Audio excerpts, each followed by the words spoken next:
Good morning, नमस्कार। मैं Suman Kumari the world education research institute Patna Bihar से इलेक्ट्रो होम्योपैथ के फार्मेसी क्लास में आप सभी का स्वागत है। तो आइए आज हम लोग बात करते हैं 78 नंबर की औषधि जिसका नाम है रोजमेरिनस ऑफिसिनेलिस।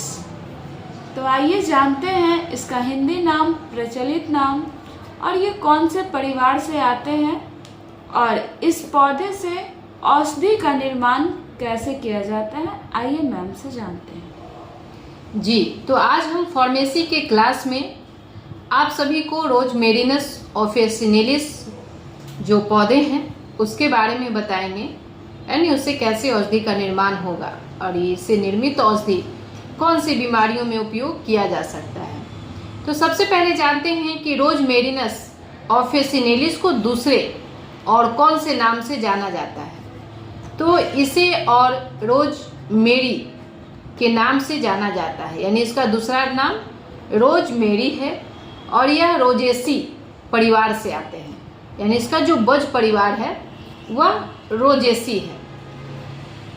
हिंदी नाम, यानी इस पौधे का हिंदी नाम भारतीय गुलाब या देसी गुलाब, कौन सा? भारतीय गुलाब या देसी गुलाब। देसी गुलाब के नाम इसका हिंदी नाम है। यह पौधे नाम से ही आपको भली भांति समझ में आ रही होगी कि यह पौधे भारत में पाए जाते हैं। भारत के अलावा एशिया, यूरोप, जापान, चीन, मालवा, अमेरिका, विश्व में, यानी इतना तो मैंने देश बताया ही, इसके अलावा भी बहुत सारे देशों में, यानी विश्व में सर्वत्र प्राप्त है, यानी सभी जगह यह पौधे पाए जाते हैं। इस पौधे के कौन से भाग से औषधि का निर्माण होगा, क्योंकि ऐसा नहीं है कि कोई भी हम प्लांट लेते हैं तो उसके सभी भाग से औषधि का निर्माण होता है। कुछ ऐसे पौधे हैं जिसके सभी भाग से जो है, यानी संपूर्ण भाग से औषधि का निर्माण होता है, लेकिन रोजमेरिनस में ऐसा नहीं है। इस पौधे के ताजे विकसित स्वस्थ फूल से ही औषधि का निर्माण किया जाता है, यानी जो खिला हुआ गुलाब होता है, यानी पूरा खिला हुआ फूल पूरी तरह से, वो भी ताजे होनी चाहिए, स्वस्थ होनी चाहिए।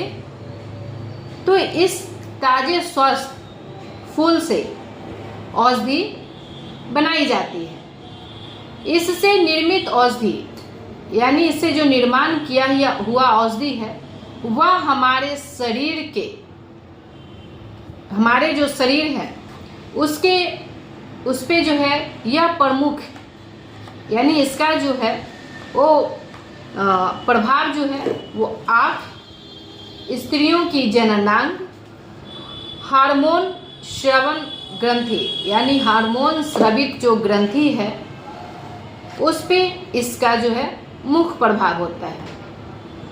इस पौधे को, इस औषधि को स्त्रियों की औषधि कही जाती है, यानी यह जो औषधि है वो स्त्रियों पर जो है मुख्य रूप से उपयोग किया जाता है।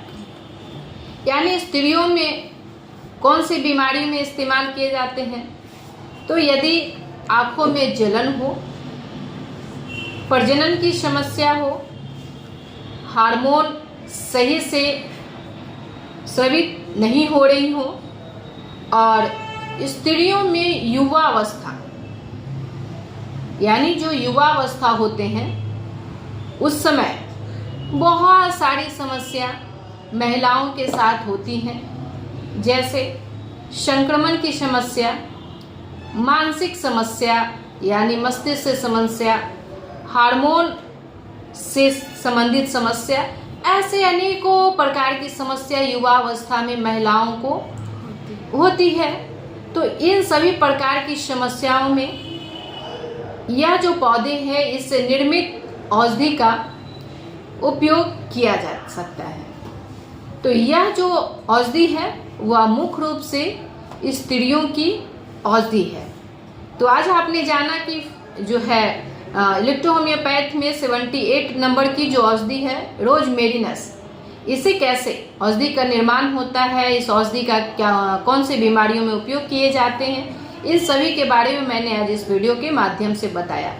ऐसे ही आगे मैं फिर नेक्स्ट वीडियो में आपको आगे इलेक्ट्रो होम्योपैथ की फार्मेसी क्लास में अगले प्लांट के बारे में यानी पौधे के बारे में फिर हम आपको बताएंगे।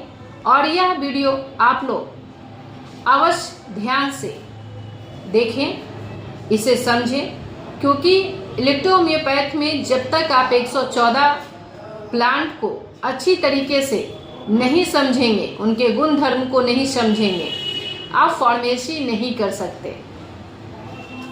बस डाइल्यूशन 1 डाइल्यूशन 2 बनाना या इतने के इतने अनुपात में बनाना ये फार्मेसी नहीं है।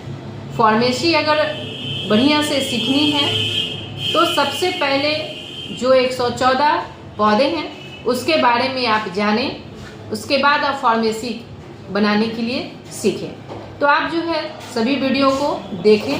अभी तक हमने 78 नंबर तक जो पौधे हैं उसके बारे में हम आप लोगों को बताएं। आगे फिर हम नेक्स्ट वीडियो में आप लोग को फिर हम मिलते हैं। तब तक के लिए धन्यवाद।